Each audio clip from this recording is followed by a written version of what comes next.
نحمده ونستعينه ونستغفره ونعوذ بالله من شرور انفسنا ومن سيئات اعمالنا من يهده الله فلا مضل له ومن يضلل فلا هادي له اشهد ان لا اله الا الله وحده لا شريك له واشهد ان محمدا عبده ورسوله لا نبي بعده اللهم صل وسلم وبارك على نبينا ورسولنا وحبيبنا وشفيعنا ومولانا محمد صلى الله عليه واله وسلم وعلى اله وازواجه وذريته ومن تبعهم الى يوم القيامه. قال الله تعالى في كتابه الكريم اعوذ بالله من الشيطان الرجيم يا ايها الذين امنوا اتقوا الله حق تقاته ولا تموتن الا وانتم مسلمون. يا أيها الناس اتقوا ربكم الذي خلقكم من نفس واحدة وخلق منها زوجها وبث منهما رجالا كثيرا ونساء واتقوا الله الذي تساءلون به والأرحام إن الله كان عليكم رقيبا.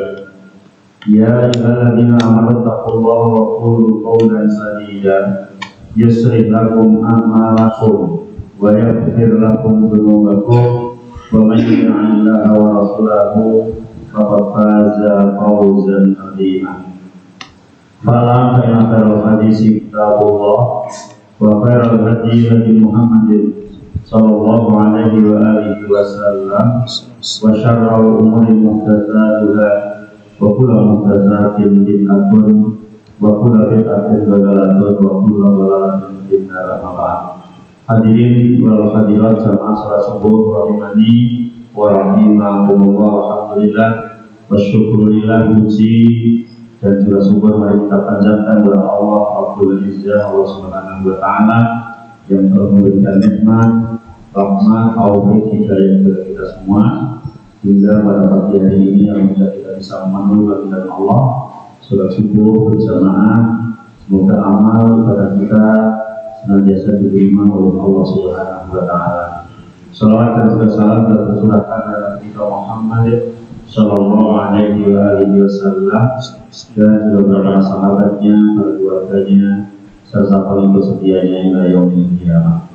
Hadirin dan hadirat rahimani wa rahimakumullah, sampai hadis nomor 2 dari kitab Riyadhus Shalihin dan juga nomor 2 dari bab niat ya. Wa'an ummil mu'minin, diceritakan dari ummil mu'minin, ibunya orang mukmin. Siapa itu? Ummi Abdillah, yang bergelar Ummi Abdillah. Aisyah radhiyallahu anha, yaitu dari Aisyah radhiyallahu anha.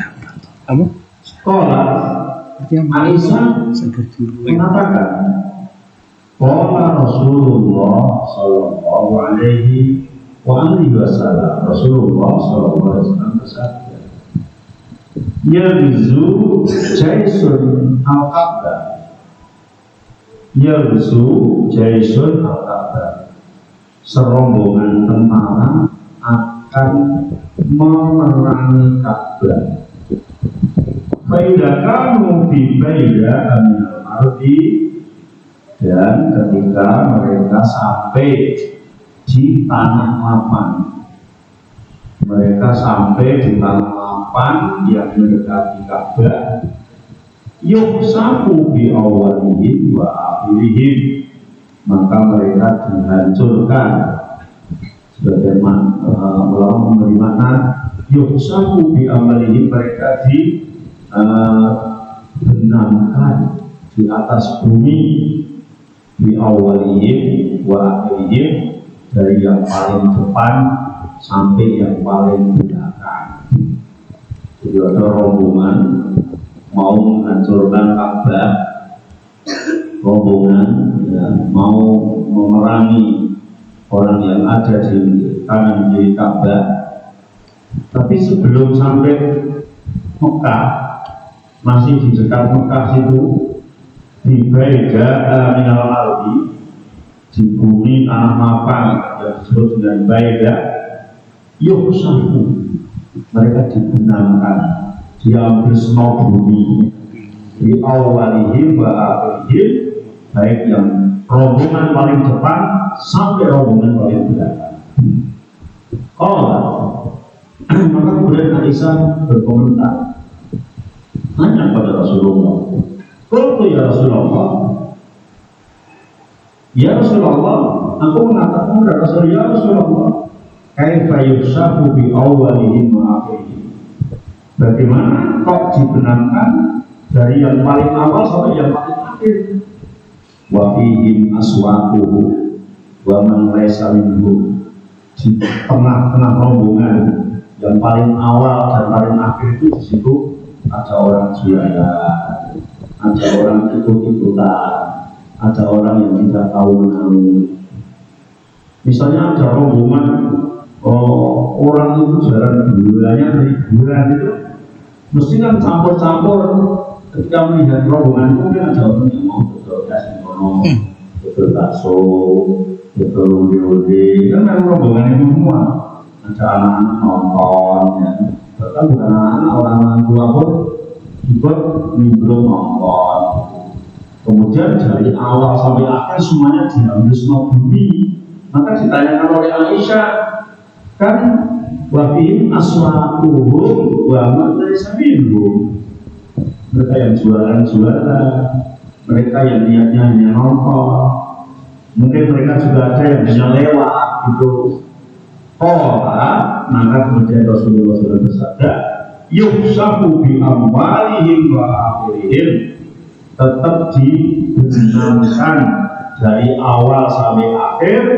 Summa yub'atsuna ala niyyatihim, kemudian mereka dibangkitkan, dikubur sesuai dengan niatnya masing-masing. Di sini misalnya berapa kilo. Kalau gambaran sekarang itu demo ribuan orang. Apakah di tengah-tengah itu orang demo semua? Ini masih orang sih kalau benar ya. Nah, harus nonton gitu ya, harus yang lewat, bahkan ada yang terganggu gitu ya.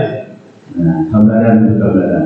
Sehingga ketika rombongan niat menghancurkan Ka'bah, semuanya diambilkan bumi semua, tapi kemudian besok dibangkitkan di kuburan itu sesuai dengan niat masing-masing.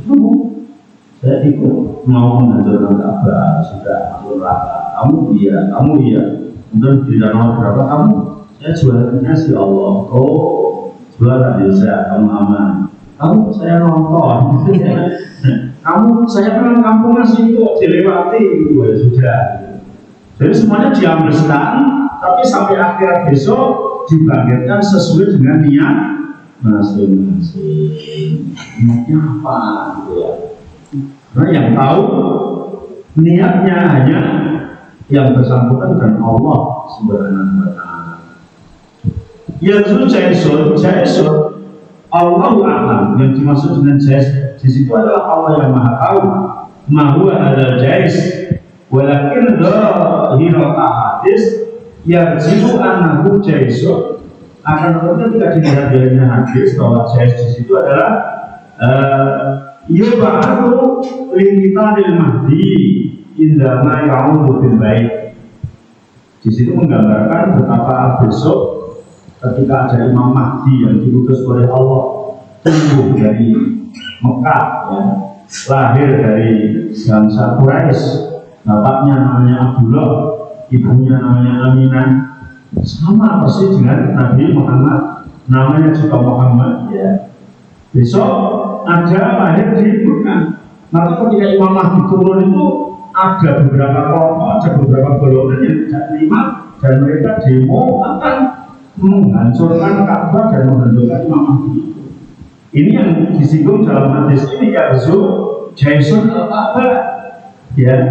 Walaupun hadil umman kama ja'a sharihan inda Muslim, sebagaimana yang dijelaskan dalam riwayat Muslim, wa laisu lil ladina ya'damuna al-Ka'bah fahum al-Habasyah. Dan itu bukan yang diceritakan dalam surat apa namanya surat Al-Fil, yaitu orang yang menghancurkan Ka'bah kemudian dihancurkan oleh burung ababil. Bukan ini ya, karena kalau Raja Abraha yang menghancurkan Ka'bah kemudian dihancurkan oleh Allah melalui burung ababil, itu satu, mereka dari bangsa Abbasah yang pindah ke Yaman, bangsa Abbasah yang pindah ke Yaman. Sementara Jais ini adalah bukan bangsa Abbasah.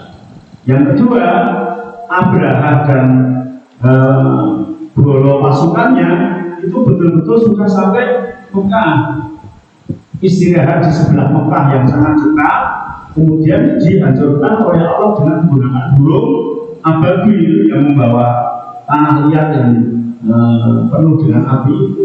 Sedangkan Jais ini adalah diambleskan bumi, yukshafu fil ardi, dibenamkan ke dalam bumi sehingga tidak sama. Raja Abraha dan bala tentaranya sudah ketemu dengan Abdul Muthalib itu. Sedangkan di hadis ini tidak menyinggung sama sekali ya. Karena diambleskan maka tidak ketemu siapa. Maka yang dimaksud dengan Jais di sini adalah tentara besok yang akan datang, yang akan memerangi Imam Mahdi ya, yang datang di akhir zaman. Watama amrul akhor anal Habasyah tumakin minallah, lakin hadal Jais yuksahu bi qabla husulil lail. Raja Abraha itu sudah dekat dengan Ka'bah, dengan Jais di sini adalah sebelum Al-Quran sudah diambilkan bumi. Kemudian Al-Baidah bertempat di Al-Baidah hatta ila Al-Baidah, ketika sudah sampai di Kanu Baidah ya, minal arti dari bumi yang dimaksud adalah tanah lapang. Kullu ardin mulsa'in rasyai akhirah Baidah, itu bumi yang tidak ada tanamannya apa-apa, bumi yang rata, bumi yang apa namanya tenang gitu ya. Rawatul hadis sudah Muslim di Baidah al-Madinah. Ada yang mengatakan Baidah adalah antara Makkah dan Madinah. Bahwa Makkah dan Ma'ruf dan Makkah dan Madinah, bahwa asyarfu ada di kita menudil khalifah ya ila di Makkah. Ada yang mengatakan adalah tanah mulia yang ada di dekat Dzul Hulaifah atau Bin Ali. Tapi kejadiannya besok ya. Kejadiannya besok belum. Kemudian kalau khasbu ya, khasabu ayat lihat di maksudnya adalah dibenamkan di dalam bumi, dibenamkan di dalam bumi. Dan ayat-ayat yang menyebutkan tentang orang dibenamkan di bumi itu banyak. Ada misalnya surat Al-Qasas, faqasat nabihi wa bidarihil argo, maka aku membenamkan ya, mereka beserta rumah-rumahnya di dalam bumi. Wa minhum man qasatna bil ardo, dalam surat Al-Ankabut ya. Dan dari mereka ada yang kami benamkan di dalam bumi. Maka kejadian-kejadian seperti itu kadang sampai zaman sekarang ada. Misalnya di daerah Sulawesi pada tahun berapa itu sebelum pandemi, kita ada gempa bumi, ternyata ada suatu daerah yang ambles bumi. Nah, ini artinya dari zaman dulu sampai zaman sekarang, sebagaimana yang disebutkan dalam Al-Quran, kadang-kadang Allah memberikan azab kepada suatu kaum itu diambil sekali, beres, hilang, tidak tahu hilangnya kemana ya. Mengukur rapi itu sampai sekarang sudah belum ketemu penyebabnya, ambil beres terus ya kemana? Itu Allah sudah berkehendak. Aswatu, kemudian ayat bisin al-muhmalah wakoh jam usukin aswat zaman daripada suq, maknanya adalah ahlul aswatihim atau asawqah minhum wahum min dulil hikam. Di situ orang-orang yang jualan disebut dengan aswat, beberapa pasar. Maksudnya ketika ada orang jalan rame, itu pasti ada orang yang jualan di situ. Itu sudah kayak sunatullah, rame itu ada orang jualan, cara rame itu juga ada orang jualan. Nah, orang yang jualan itu lihatnya tidak seperti lihat orang yang berkerumun di situ. Misalnya ada tontonan bola, sepak bola, ya padahal masuknya ke lapangan juga kartusnya mahal. Tapi di depan-depan situ ya pasti ada orang yang jualan. Orang yang jualan itu sama sekali nggak ingin nonton dulu. Inginnya kalau ada orang banyak saya jualan untungnya banyak. Nah itu ya niatnya beda. Atau ada apa itu berkumpul-kumpul itu pasti ada orang jualan itu yang disebut dengan aswaku. Yuk aku alamiati, kemudian mereka akan dibangkitkan sesuai niatnya. Ayya ba'atuhumullahu min kuburihim wa bihisabihim alam aqasidihi. Mereka ketika dibangkitkan dari alam kubur, ya, bila mereka dihisab, maka mereka akan dihisab sesuai dengan tujuan mereka. Fayujazuna bihasbiha, mereka dibalas sesuai dengan amalannya. Fayufraku bainal karih wal majbur wal mustabsir, ya. Wa iblis sabil di situ akan dibedakan mana orang yang memang ikut-ikutan kepada Jais yang akan menyerang Imam Mahdi, mana orang yang terpaksa, mana orang yang dia adalah menjadi musafir, mana orang yang jualan, semuanya itu akan dibangkitkan sesuai dengan masing-masing. Maka dalam hadis ini mengandung beberapa pelajaran, di antaranya adalah at-tabaqut an ahli dzulmi wa takdir. Dianjurkan kita itu menjauh dari orang ahli dzulmi, ya, wa takdir min majali satihim, dan diingatkan jangan berada di dalam majelisnya. Gambarnya gini misalnya, ada orang biasa main flag, main suci gitu. Nah kita ini nggak main, nggak ngapain-ngapain, hanya ketika sudah main itu dimulai, kita ikut nongkrong di situ, ikut nonton, senang lah, berlaku kayak berenang kayak kalah, terus kita nggak ikut main. Ketika dijemput polisi, jangan ikut juga ada, kan juga ikut kan?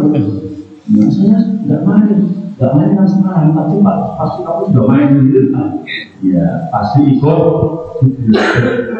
karena kumpul sama orang-orang muslim. Ini gambaran yang paling mudah. Sehingga ketika dengan kumpulnya orang boleh, ketika orang boleh itu disiksa oleh Allah, maka dengan ikut terkena siksa. Aku akan menunggu ya Allah, mau kumpul. Maka dalam taklim disebutkan kata Imam Asy-Syafi'i, anil mar'i la tas'al wa absir qarinahu fa innal qarina bil muqarrani yaqati. Serta ngomong suwiji takono ing kancane rono kanca iku persis kancane. Jadi jangan kalau tanya seseorang itu enggak hubungannya sama apa. Oh, kumpulnya Ustaz Mohsin, mesti diwarai macam Quran. Masa diwarai kepala kan enggak mungkin saja. Iya. Dengan kumpulnya mana kepala ya mesti itu, mesti balane, mesti podoan itu. Ya, jadi tinggal kumpulannya siapa. Sehingga di hadis ini menggambarkan betapa betapa dominannya pengaruh teman, pengaruh komunitas, ya, pengaruh kumpulan, pengaruh organisasi. Maka dengan kalau mau berkumpul dengan orang-orang yang baik. Kalau Rasul menggambarkan, kalau kamu menggambarkan orang yang kumpul dengan orang baik itu seperti kumpul bakul minyak. Dengan jejak-jejak bakul minyak wangi itu parfum, mesti dengan kalau enggak beli itu jadi baunya wangi. Mau disemprot-semproti, dilewati tangannya, kita paling enggak tahu. Ya, kumpul orang yang jelek kata Rasulullah seperti orang yang kumpul dengan pandai besi. Ya, kamu mesti akan terkena baunya yang tidak enak. Ya, maka kalau kumpul orang-orang yang baik. Li'ama yana mahu mayu'akibu nabi, agar tidak mendapatkan siksa sebagaimana siksa yang ditimpakan oleh Allah pada orang zalim. Ya, wattaqu, Allah pesan dan bertakwalah kalian, ya, bertakwalah kalian kepada Allah Subhanahu wa taala, yang Allah itu tidak akan menyiksa pada orang yang zalim saja, ya. Yang akan disiksa, dihancurkan orang yang zalim dan sekitarnya, ya. Ya, dan sekitarnya. Ini makanya kita disuruh untuk tidak berteman dengan orang-orang yang zalim. Man kasura sawatu qaumin fil maksiyah muhtaron fa innal isma wal uqubah yafiku. Barang siapa dalam komunitas itu mayoritas adalah orang yang bermaksiat, mayoritas adalah orang yang durhaka terhadap Allah, maka siksaan akan ditimpakan kepada seluruhnya yang ada di situ. Misalnya dengan bertempat di suatu kampung, ya, 99 orangnya tukang mabuk, tukang main, tukang zina dan sebagainya, dengan di situ. Padahal dengan tidak mampu untuk mendakwainya. Ini ada seorang orang bila dikai gempa bumi ya Allah Taala, ya makanya jangan berkumpul di tempat-tempat yang mayoritas manusia. Al-amal tabaru ini yang amil, hanya memang besok di akhirat akan dibangkitkan oleh Allah sesuai dengan niatnya masing-masing. Bulan Iqbal Rasul bil mugibat alati aqala'ahullahu alaiha. Di hadis ini sudah memberikan kabar bahwa Rasul sallallahu alaihi wasallam terkadang menyampaikan perkara yang gaib, yang akan datang, yang belum terjadi. Wa ya min masailil iman. Urusan gaib itu hanya urusan iman. Alat yajibu ini kedua yang wajib kita yakini.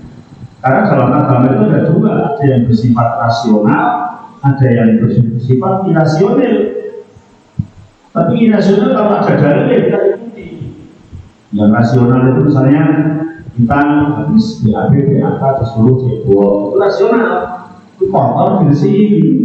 Tapi ada yang tidak masuk akal, dengan pantatnya sih dibumbah, dipine, kamu hubungannya turun itu kok, kamu sholat ini yang dibasuh, ini kaki, malah tak konsepok.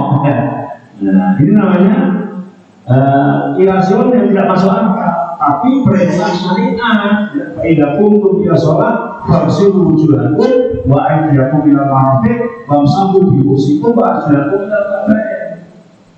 Maka ketika ada perintah Al-Quran, perintah hadis Rasul, meskipun misalnya nggak masuk akal kita, maka ya kita tinggal sami nawakona, karena adalah min masailil iman, masalah iman ya, yang wajib diyakini. Wala yuwaswisu ala dalika kaunuhan waradat biqabalil wahid as-sahih. Dan kita tidak perlu risau, misalnya urusan gaib itu walaupun hadisnya hadis ahad, asalkan sahih gitu ya. Hadis yang melalui satu jalur, sebagaimana hadis niat itu pangkal hadisnya adalah ahad, karena Rasulullah yang berbicara pada Umar bin Khattab. Walaupun Umar bin Khattab berani menyampaikan di atas mimbar, ratusan sahabat yang mendengar, tapi awalnya mendapat dari Rasulnya Umar bin Khattab saja. Wafil hadis nuktatun latifatun wa hiya ma'u'ul istisqal haitsu istaqalatul mu'minin Aisyah wa aradab alaman ra'i radallahu bil kitab ala dua sababul uqubah. Dalam hadis ini kita mendapatkan sebuah pelajaran juga, tidak semua orang itu mesti mengetahui secara menyeluruh. Sealim-alimnya orang selain Nabi itu pasti ada sesuatu yang dia tidak tahu. Misalnya Aisyah sempat tanya pada Rasul, ya Rasul, nah dari awal sampai akhir kok dibenamkan ke bumi semua? Kan mereka tidak menyerang Ka'bah semua. Kan yang niat dan yang nggak niat itu beda, kok dihancurkan semua. Ini Aisyah nanya terhadap sesuatu hal yang dia tidak tahu. Kemudian dijawab oleh Rasulullah SAW bahwa besok ketika akan dibangkitkan di alam kubur, maka dibangkitkan sesuai dengan niat masing-masing. Memang dihancurkan semuanya, dan itu sudah merupakan sunatullah. Tapi besok insya Allah dibangkitkan dari kubur, dibangkitkan sesuai dengan niat masing-masing. Waqad hadasa qara'u bidadan fi tawjihi al-istiqal fakira bi anal adat yaqulu aman li huduri ajalihim wa yu'atuna ala niyatihim. Jadi sesungguhnya adab itu akan ditimpakan secara umum li huduri ajalihim, ya huduri ajalihim, untuk menjemput ajal mereka masing-masing. Pada zaman Nabi terdahulu, ketika dunia digoncangkan atau ketika ada suatu bencana yang Allah berikan, maka yang terkena itu ya bukan hanya orang yang boleh saja, tapi juga orang lain. Hanya ketika bangkit dari kuburan nanti, soal kepada Allah, maka akan dibangkitkan sesuai dengan niat masing-masing. Ya, sekian sesi kedua. Semoga bermanfaat. Kurang lebihnya minta maaf. Subhanallahumma wa bihamdika, asyhadu an la ilaha illa anta, astaghfiruka wa atubu ilaik. Wassalamualaikum warahmatullahi wabarakatuh.